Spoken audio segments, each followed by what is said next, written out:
అండి, అందరికీ నమస్కారం. Welcome to Shyamala Devi creations. ఈరోజు నేను మీ అందరికీ నా ఫేవరెట్ అయిన రవ్వ హల్వాని చేసి చూపిస్తాను. మనమైతే రెసిపీలోకి వెళ్ళిపోతాం. కాస్త గిన్నెలో నెయ్యి వేసుకుని, నెయ్యి వేడెక్కినాక రవ్వ వేసుకొని అడగట్టకుండా కలుపుతూ ఉండాలి. నాకైతే నెయ్యి ఇష్టం కాబట్టి కాస్త నెయ్యి ఎక్కువగానే వేసుకున్నాను. మీరైతే తగ్గించుకుని వేసుకోవచ్చు.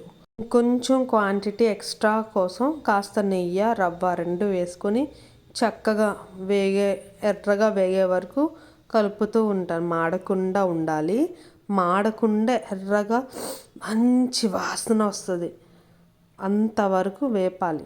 నాకైతే జీడిపప్పు, బాదం పప్పు సపరేట్గా వేపి లాస్ట్లో కలుపుకొని అలవాటు లేదు. అందుకే ముందుగానే జీడిపప్పు చిన్న చిన్న ముక్కలు కోసేసుకొని కలిపేసుకొని వేపుకొని దాంతోపాటు ఉడకబెడతా రవ్వతో పాటు. నాకు ఉడికితే ఇష్టం జీడిపప్పు, బాదం పప్పు, ఏదైనా పప్పులు. అందుకే ముందుగానే వేసేసుకున్నా. తర్వాత నా స్వీట్నెస్కి ఎంత సరిపోతుందో అంత చక్కెర పోసుకొని ఆ చక్కెర అంతా ఆ రవ్వలో కలిసేంత వరకు వేపుకున్నాను. చూసారు కదా, కలర్ మారింది. కాస్త నీళ్ళు వేసి ఉడకబెడుతున్నాను.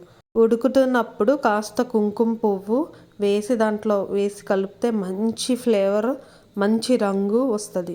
కుంకుమ పువ్వు మాత్రం ఆప్షనల్, ఉంటే వేయచ్చు, లేకపోతే పర్వాలేదు. ఇలాచీ పౌడర్ కూడా వేసేస్తున్నాను. ఇలాచీ పౌడర్ వేయడం వల్ల చాలా మంచి ఫ్లేవర్, మంచి టేస్ట్ వస్తుంది. నేనైతే ఉడుకుతున్నప్పుడే వేసేస్తాను ఇలాచీ పౌడర్. చూసారు కదా, హల్వా అస్సలు నాన్ స్టిక్ పెనానికి అంటుకోవట్లేదు, నెయ్యి కూడా వదులుతుంది. మన హల్వా అయితే రెడీ.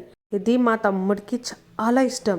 అందుకే రాఖీ పౌర్ణమి రోజు మా తమ్ముడికి ఇష్టమైన హల్వాని దేవుడికి నైవేద్యంగా పెట్టాను. మీకు నా వీడియోస్ నచ్చితే ప్లీజ్ నా ఫేస్బుక్, ఇన్స్టాగ్రామ్, అలాగే నా ప్రతి యూట్యూబ్ ఛానల్ని ఫాలో అవుతారని కోరుకుంటున్నాను. Thanks for watching. బాయ్.